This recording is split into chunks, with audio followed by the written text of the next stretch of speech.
Bom, pessoal, vamos comentar aqui, vamos olhar aqui para essa tela, onde eu coloquei aqui, relembrando aqui do que a gente já havia falado, desse lado esquerdo, você tem aquela situação que nós deduzimos as equações para o estado transiente, né?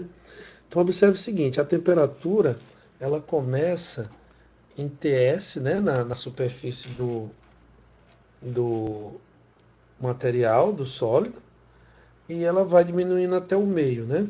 Então nós fizemos aquela dedução dentro dessa regiãozinha aqui, certo?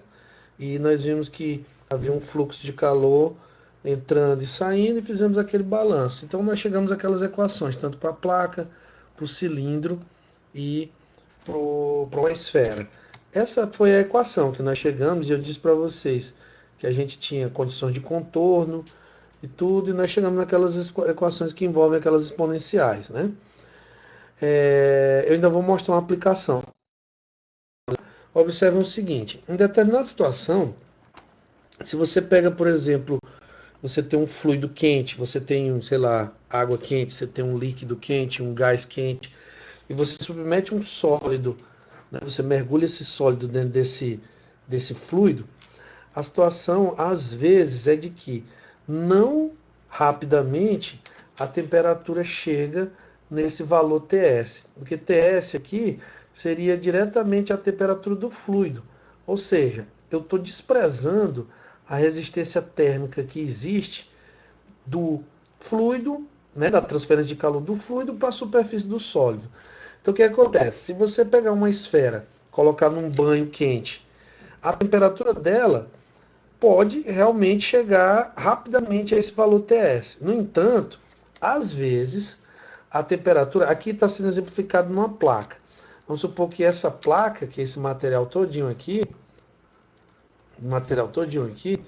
ele foi colocado dentro de um banho, de um fluido, né, quente.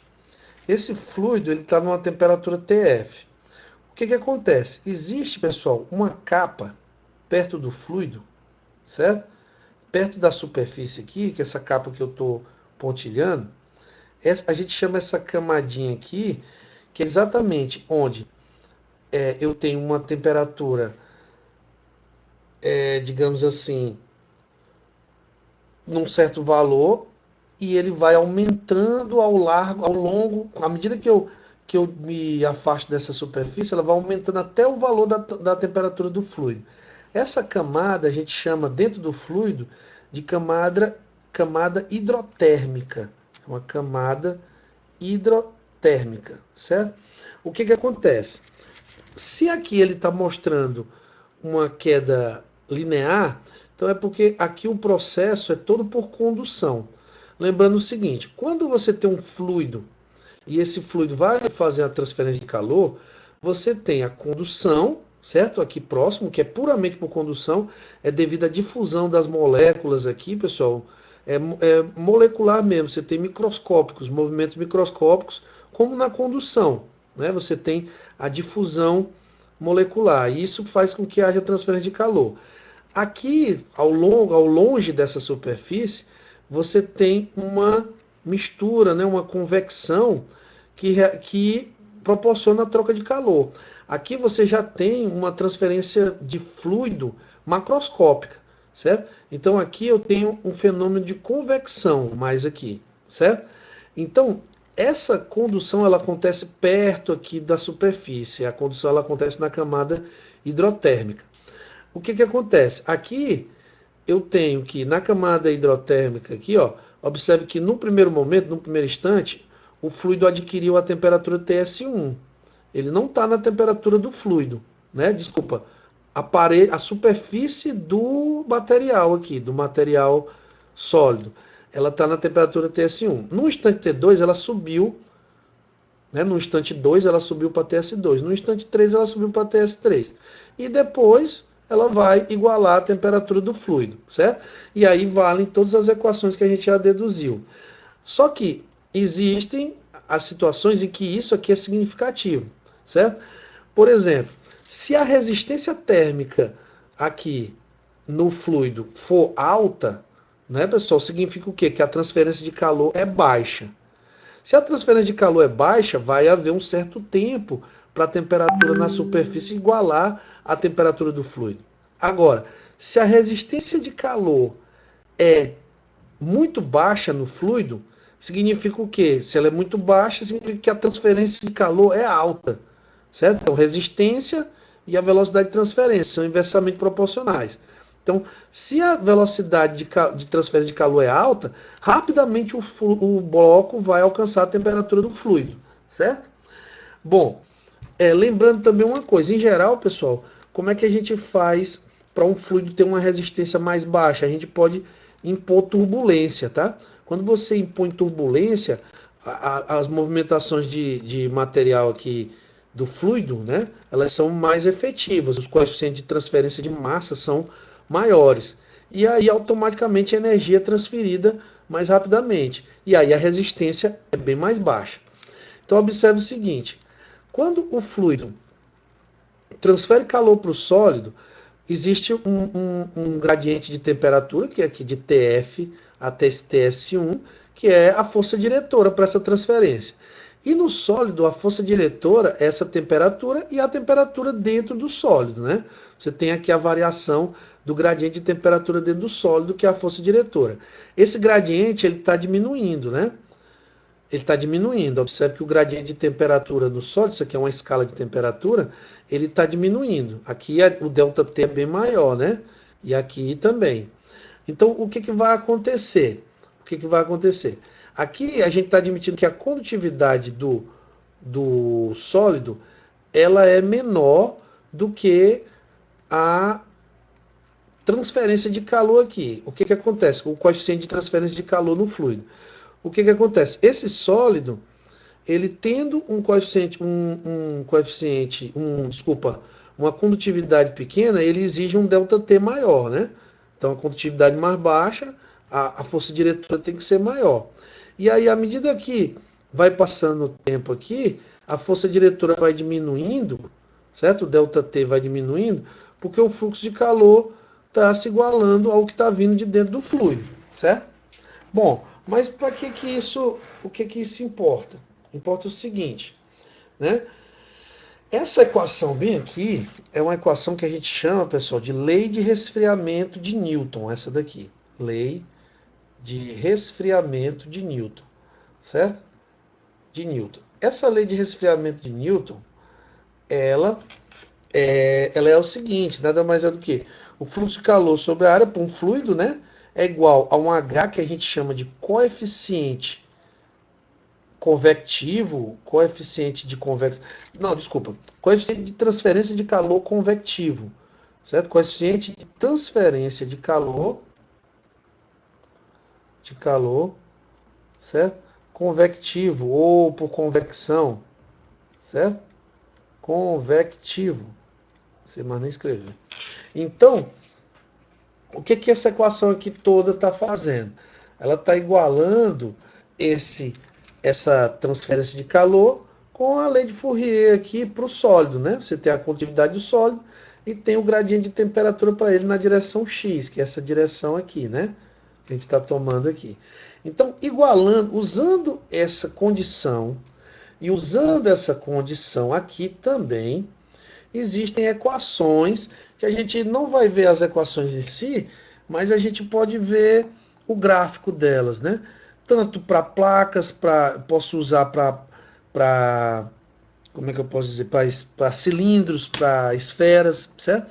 E lembrando que esse TF e esse TS, aqui é a temperatura do fluido e a temperatura da superfície, que é a força diretora para o transferência de calor no fluido, certo? No fluido. Então, essas equações, em geral, elas respeitam também o número de Fourier do fluido, Fourier, né, do sólido, né? Porque que você tem o alfa, né, que é aquele K sobre ρ CP, o tempo e a espessura. Se for uma placa, a espessura é a metade da espessura da placa. Se for um cilindro, é o raio do cilindro. e se for uma esfera, também é o raio da esfera. Como aqui, ó, aqui o S eu uso quando é uma placa e o raio eu uso quando é um cilindro. Então eu tenho o número de Biot, né? O que é esse número de Biot? Esse número de Biot é um número adimensional. Ele nada mais é, eu vou escrever ele assim: Biot é igual a, deixa eu ver, S sobre K sobre 1 sobre H, certo? Então, o que é o H? O H é o coeficiente de transferência de calor, certo? O coeficiente de transferência de calor. O Fourier ele vai envolver o quê? Ele vai envolver parâmetros do sólido, mas o Biot ele vai envolver parâmetros do sólido, que é a espessura e a condutividade, e do fluido, que é o coeficiente de transferência de calor. Esse coeficiente de transferência de calor ele depende de muita coisa, pessoal. Por exemplo, você colocar uma panela com água dentro para esquentar, vai haver convecção. Então depende do que? Da viscosidade do líquido que está esquentando, da tensão superficial, vai depender da temperatura da chama, vai depender do empuxo, né? Do fluido, né? Do peso, ou seja, da massa específica, né? Densidade e etc. Então, esse BIO ele mede mais ou menos como é a resistência no sólido, porque a espessura sobre a condutividade a gente sabe que é a resistência, e aqui a resistência no fluido. Se o coeficiente de transferência de calor tem um determinado valor, o inverso dele vai representar a resistência, né? Porque H vai expressar uma transferência de calor, o inverso vai ser a resistência, ok? Então o que acontece? Se o BO é alto, significa que a resistência dentro do sólido é maior do que a resistência no fluido, certo? E aí, como a resistência no fluido é pequena, esse 1 sobre H vai ser pequeno, porque o BO vai ser alto, certo? Isso significa que a gente pode desprezar aquele tempo em que a superfície do sólido tem que chegar, tem que igualar a temperatura do fluido. Ele praticamente instantaneamente, quando você mergulha o sólido no banho, ele já vai adquirir a temperatura. E se o BO é pequeno, essa resistência é significativa. Porque se o BO é pequeno, 1 sobre H é alto. Então 1 sobre H é resistência no fluido. E aí eu tenho que fazer as considerações matemáticas necessárias. Aqui tem um gráfico, né? Com o número de BO já integrado, tudo direitinho, tá, pessoal? O número de BO aqui é para uma placa. Aqui é o número de BO, 05123, e aqui está com relação a Fourier. A gente vai ver uma aplicação disso também. E aqui eu tenho uma razão entre as temperaturas, né? TF é a temperatura do fluido, TB barra é a temperatura média do sólido, TF é a temperatura do fluido, novamente, e TA é a temperatura inicial do sólido. A gente vai ver a aplicação disso aí, certo? Aqui já é uma situação em que é comparado essas linhas cheias, elas são para uma esfera, né? Essa esfera é a mesma coisa daquele lá, o número de Biot, Fourier, e está deduzido aqui tudo direitinho para você, na linha cheia, achar esse valor de TF menos TB barra, TF menos TA. Agora, o que acontece? Essa linha tracejada, ela leva em consideração essa equação aqui. A gente está pensando o seguinte, a gente tem que pegar e imaginar que a resistência total, isso aqui seria a resistência total, e aqui é a resistência no fluido, e aqui a resistência num sólido, aqui no caso é na esfera, se eu não me engano, quando tem esse valor sobre 5, só um instantinho, numa esfera, exatamente. Quando é num cilindro, esse valor é 3, e quando é numa placa, esse valor, além de RM ser S, porque é a metade da espessura da placa, o 5 vira 2, certo? Então, usando aqui, isso aqui nada mais é do que um balanço de energia, isso aqui é MCP delta T, o ρ entra aqui vezes o volume, né, da esfera, o volume da massa, aqui o ΔT, né, um fluxo de uma variação de temperatura no tempo. Aqui é o coeficiente global de transferência de calor, vezes a área, vezes o ΔT, certo? Isso aqui nada mais é do que UA ΔT, onde esse U é como se fosse aquele H, só que agora eu estou tratando ele global. Porque o H é só no fluido, e o U é acoplando a transferência que há no fluido e no sólido, certo? E no sólido. Aí o que acontece? Isso aqui é uma aproximação, considerar que eles são basicamente esse valor aqui para a esfera, certo? Agora, pense o seguinte, se U é o coeficiente global, certo? O que acontece? O inverso dele é a resistência global. Então, o que está somando aqui são as resistências, né? Está se dizendo assim, que a resistência global, ela é a resistência no fluido e a resistência no sólido, certo? Bom, aí o que acontece? Cancelando aqui 4 com 4, π com π, r com r, blá, blá, blá, blá, blá, você chega nessa expressão, certo? Lembrando que se fosse a esfera, esse 3, ele seria um, vamos ver, é porque teria que mudar o volume aqui, calma, não vou entrar nisso não, pessoal. Então, integrando, eu tenho essa equação aqui para a esfera, e ela é essa linha tracejada aqui, ela é essa linha tracejada aqui no gráfico. Então ele está mostrando a concordância dela com o experimental, para o número de Biot 0,5.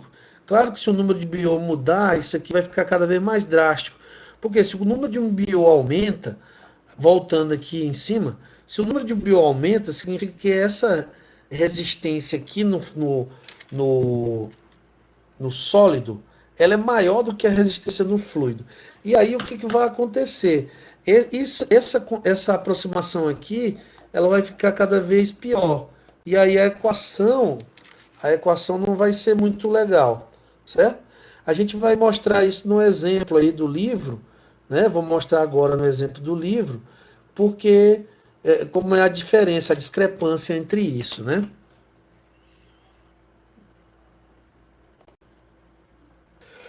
Bom, pessoal, vamos acompanhar aqui essa questão. Bom, vamos lá. Esferas de plástico de 5 milímetros de tamanho, e esses 5 milímetros de tamanho a gente pode entender como sendo o diâmetro, tá, pessoal, da esfera, certo? Então, o que eu tenho? Eu tenho um diâmetro de 5 milímetros, certo? E originalmente a 80 graus Celsius. Então, aqui eu tenho 5 milímetros e a temperatura TA é 80 graus Celsius, que é a temperatura inicial. O que acontece? Aqui não é aquecimento, né? Aqui é esfriando. Então, ele vai esfriar ela num leito fluidizado, não é isso? Com temperatura do ar de 30 graus Celsius. Então, aqui, como é que está citando a temperatura do ar? É o meu TF, tá? É a minha temperatura do fluido, do leito fluidizado. No caso, ele está dizendo ainda também que a densidade do sólido é 1.100 kg/m3, a condutividade é 0,13 e o calor específico 1.700. Aí ele diz que o coeficiente de transferência de calor externo é 50 watts metro quadrado grau Celsius. Então não esquecer o seguinte, esse coeficiente aí externo é o do fluido, né? Então 50 watts por metro quadrado grau Celsius. Ou seja, a cada 50 watts transferido do fluido, né, cada 1 metro quadrado do sólido varia 1 grau Celsius quando absorve 50 watts do fluido, né? Aí diz, quanto tempo levará para a temperatura média do sólido alcançar 35 graus? A temperatura média do sólido é TB barra. Então, TB barra vai ser 35 graus Celsius, certo? Então, vamos lá. Como eu falei para vocês, a gente pode calcular, certo? O coeficiente global através da soma das resistências, né?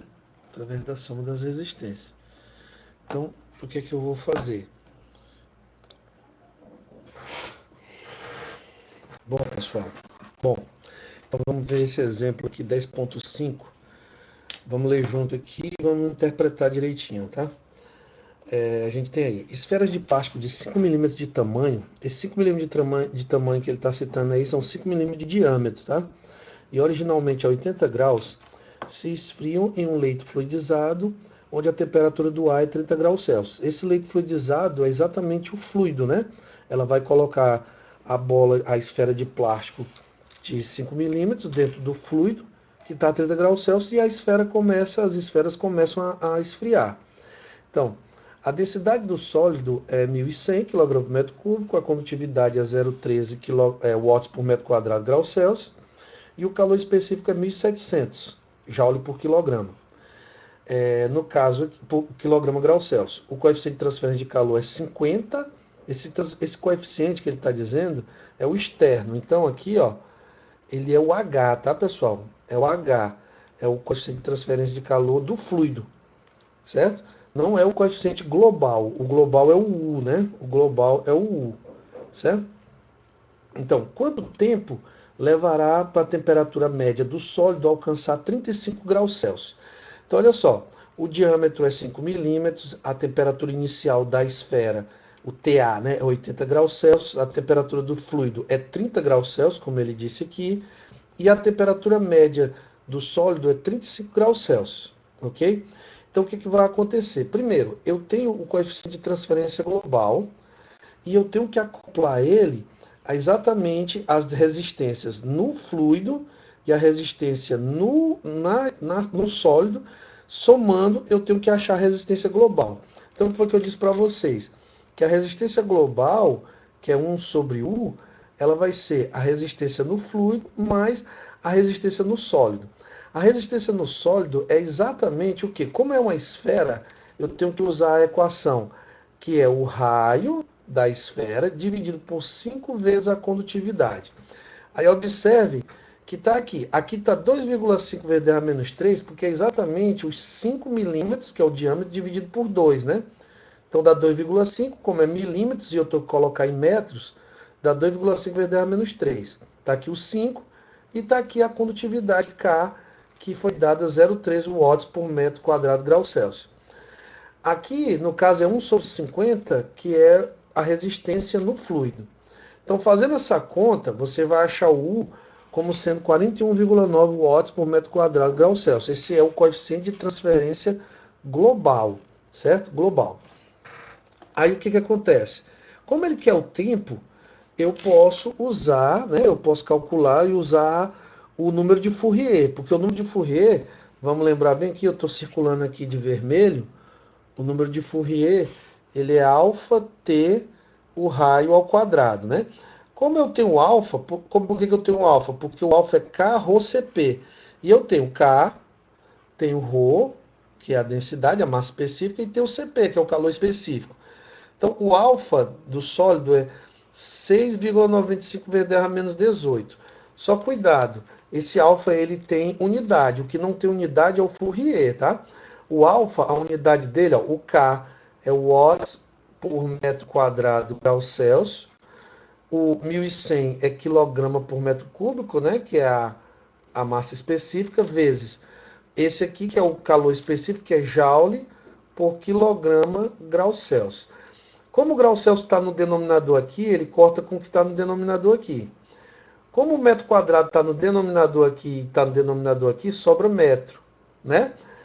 E o watts que é joule por segundo, certo? O joule está no numerador, vai cortar com esse. E aí vai sobrar o que, pessoal? Vai sobrar o quilograma, vai cortar com esse aqui, certo?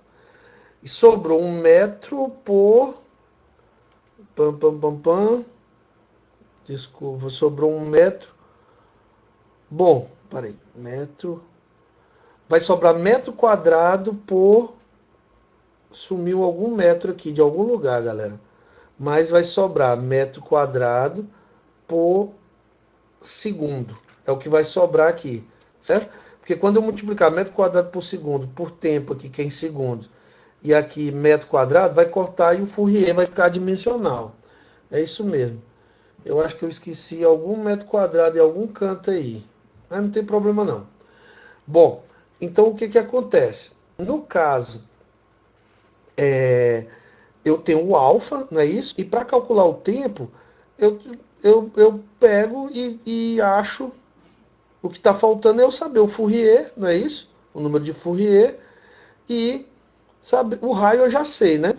Então, o que que acontece? Como é que eu sei o número de Fourier? Eu tenho que olhar naquele gráfico, Primeiro, eu tenho que calcular o número de Biot.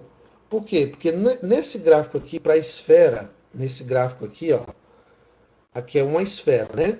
Nesse gráfico, eu tenho o número de Biot, tempo médio de uma esfera, com resistência térmica externa. Eu vou calcular o Fourier sabendo o Biot e sabendo isso aqui, né? TF menos TB barra sobre TF menos TA.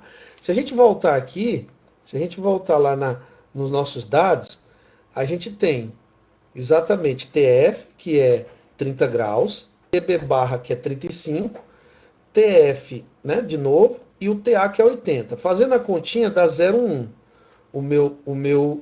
A minha razão entre os deltas de temperatura aqui, que é a temperatura não alcançada, chamada. Então dá 0,1. E o meu Biot, que é H, lembrando que Biot vai ser o quê? Biot vai ser H vezes o raio dividido pela condutividade. Então H, que é 50, o raio 2,5 vai dar menos 3 e a condutividade. Dá esse número adimensional de Biot, quase 1, né? Quando a gente vem aqui no gráfico, o que que acontece? Eu tenho o meu Biot tá aqui, o 1, né? Vamos considerar o 1, que vai ser próximo, que é 0,96. Aí essa curva aqui, que é que eu vou me basear. Aí o que que vai acontecer? O meu TF menos TB barra deu 0,1, então eu venho até aqui, ó. Pam. Quando você projetar aqui, certo?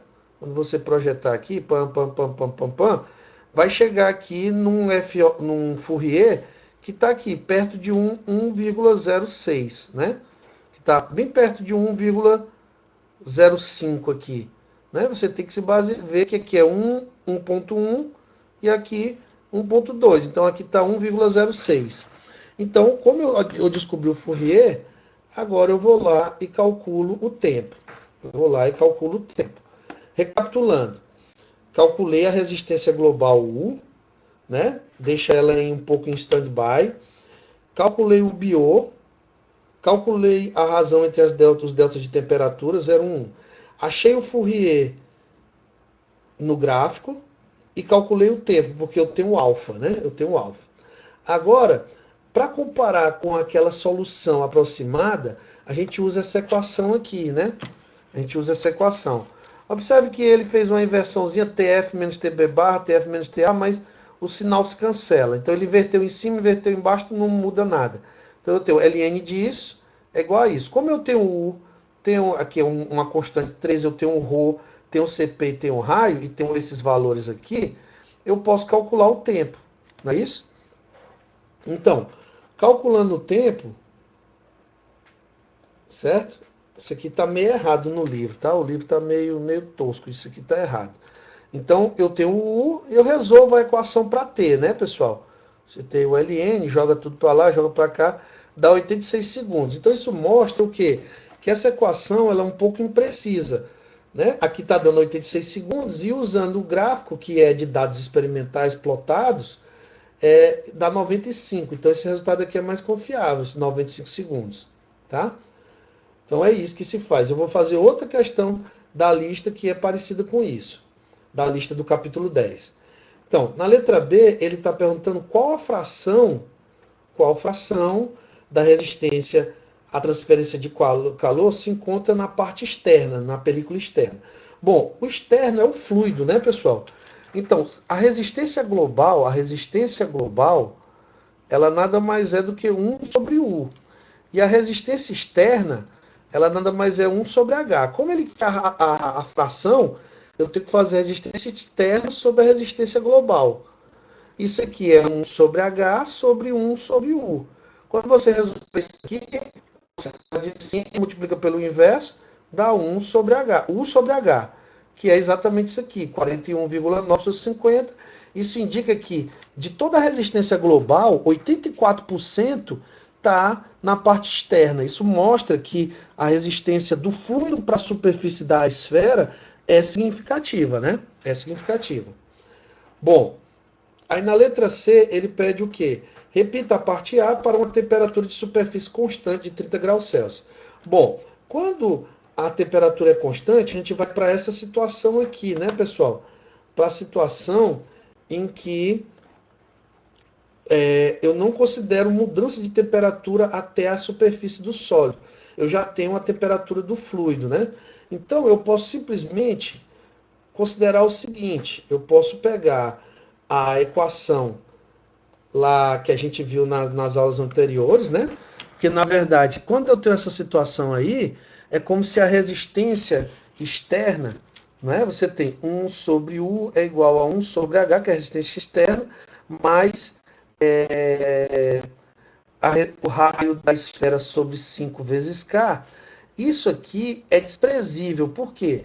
Porque se o BO é infinito, o BO H R sobre K, se o BO é infinito, é porque o K, desculpa, se o BO é infinito, é porque R sobre K, que é a resistência interna do sólido, 1 sobre H, esse 1 sobre H é muito, muito, muito pequeno. Ou seja, a resistência do fluido para o sólido é muito, muito, muito pequena. Então, instantaneamente alcança um valor de temperatura na superfície igual à temperatura do sólido. E aí a gente usa direto a equação para aquela equação. Desculpa, a gente usa direto o gráfico de Fourier para essa situação, certo? Bom, então no caso, quando você tem a situação que não há mudança quando a temperatura de superfície do sólido alcança rapidamente a temperatura do fluido, o que é que a gente faz? Basta a gente usar essa equação aqui, ou desculpa, esse gráfico aqui. Então o que acontece? O TA é 80 graus, o TB barra é 35 graus, e o TF, no caso, vai ser o meu TS diretamente, que vai ser 30 graus. Então você tem que fazer essa conta aqui, que seria TS 30 menos TB barra 35 sobre 30 menos 80. Não é isso? Essa conta a gente já sabe que dá 0,1, não é isso? Que foi feito aqui em cima. Não é isso? Que é basicamente essa conta. 30 menos 35, 30 menos 80 dá 0,1.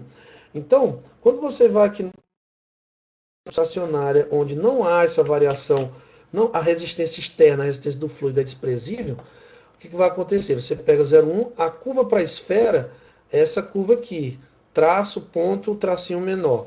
Então é essa daqui, né? Então 0,1, você tem bem aqui esse pontinho aqui.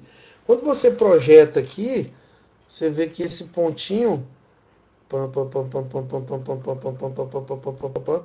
é aqui cerca de 0, sei lá, 0,18, 0,19, o número de Fourier. Então você vai fazer Fourier 0,19, mais Fourier é o que? Alfa T sobre o raio ao quadrado. Então vai ficar 0,19 vezes o raio ao quadrado, que é 2,5 vezes 10 a menos 3, sobre o alfa, que a gente já calculou, eu não lembro agora o valor aqui, vamos olhar aqui em cima. O valor foi do alfa, deu 6,95 vezes 10 a menos 8. Então o alfa deu 6,95 vezes 10 a menos 8. 6,95 vezes 10 a menos 8. E aqui é o tempo. Então quando você fizer esse cálculo aqui, o tempo vai dar quanto? O tempo está dando 17 segundos, né? Então tá aqui, 0,19, 2,5 vezes 10 a menos 3. Desculpa, tem um erro aqui, né? Ah, não, tá certo, é ao quadrado mesmo. Eu errei. Tá, já coloquei ao quadrado aqui, coloquei ao quadrado. Né? Coloquei aqui o raio ao quadrado. Então isso aqui vai dar 17 segundos. Muito, muito mais rápido do que os 95 segundos aqui, né? Que a gente calculou aqui, quando a resistência externa é significativa, né, pessoal? Bom, pessoal, continuando aqui, vamos ver, no caso, esse exemplo. Quer dizer, vamos ver agora um tema chamado de calor total transferido. O que que acontece? A gente está tratando de certas situações em que você tem um bloco, um cilindro ou um sólido e ele está indo de uma temperatura inicial TA até uma temperatura média de TB barra, se você somasse todas as temperaturas em todos os pontos desse sólido e fizesse uma média, você ia ter essa temperatura TB barra. Eu posso calcular a quantidade de calor absorvida para que isso vá de TA, para que esse sólido vá de TA até TB barra. Então, esse delta de temperatura, né, essa temperatura, ele está aqui nesse texto, a neném me desconcentra, está dizendo que você vai aumentar a temperatura de uma unidade de massa. Então é Cp vezes o ΔT, certo? Essa é a variação de temperatura por unidade de massa. Se você fizer a análise dimensional aqui, você vai ver que dá exatamente temperatura por massa aqui. Se você tem um bloco de espessura 2S, lembrando que S é metade da espessura, né? E com a densidade ρ, você vai facilmente mostrar, usando Q igual a mCp ΔT, e usando o Q por área, você vai mostrar que a espessura vezes o ρ vezes Cp vezes o ΔT me dá o calor sobre a área. No caso, a diferença para o cilindro aqui, ao invés de S, você vai substituir pelo raio dividido por 2, certo? E ao invés de para a esfera, você vai, ao invés de S, você vai usar o raio dividido por 3, certo? Então, o que acontece? Vamos ver um exemplo aqui, né? Ele está dizendo um bloco plano de plástico, temperatura inicial de 70 graus Fahrenheit, ou seja, isso aí nada mais é do que o meu TA.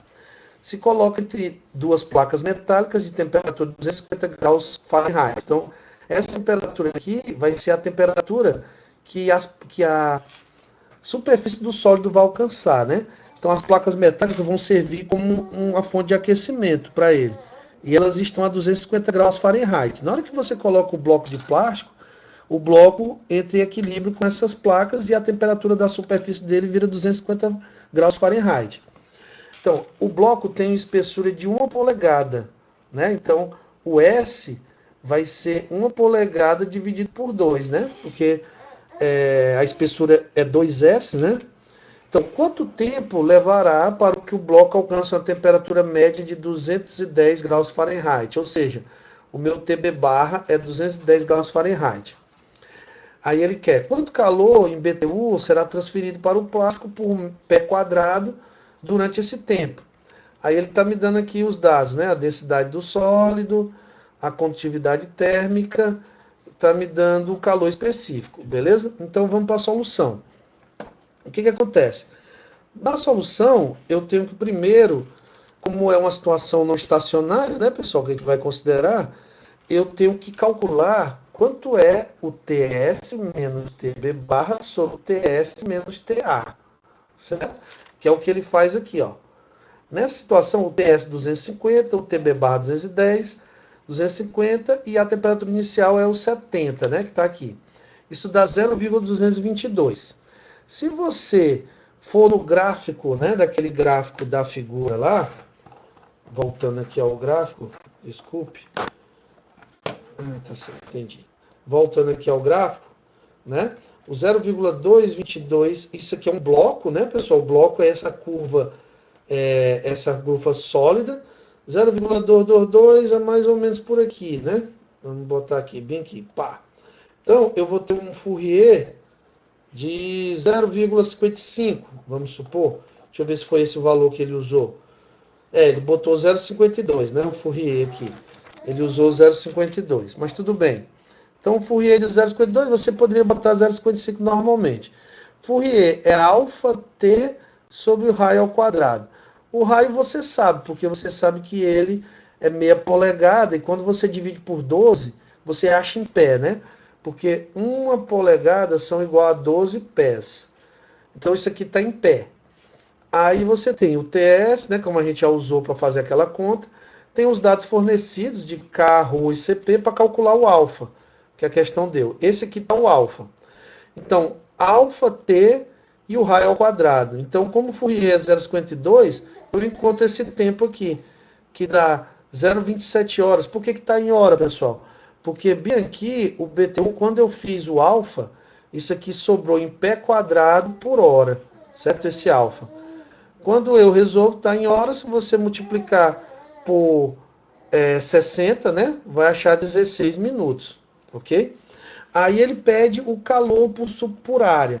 Como é um bloco, isso aqui vai ficar aqui, que o calor sobre a área vai ser S, ρ, CP, e o ΔT, que é TS, opa, 210, isso, desculpa, é TB barra menos TA. Então, só substituindo, você vai achar como é calor por área, a gente está usando um sistema de engenharia, né, as unidades, então isso aqui vai dar em BTU por pé quadrado.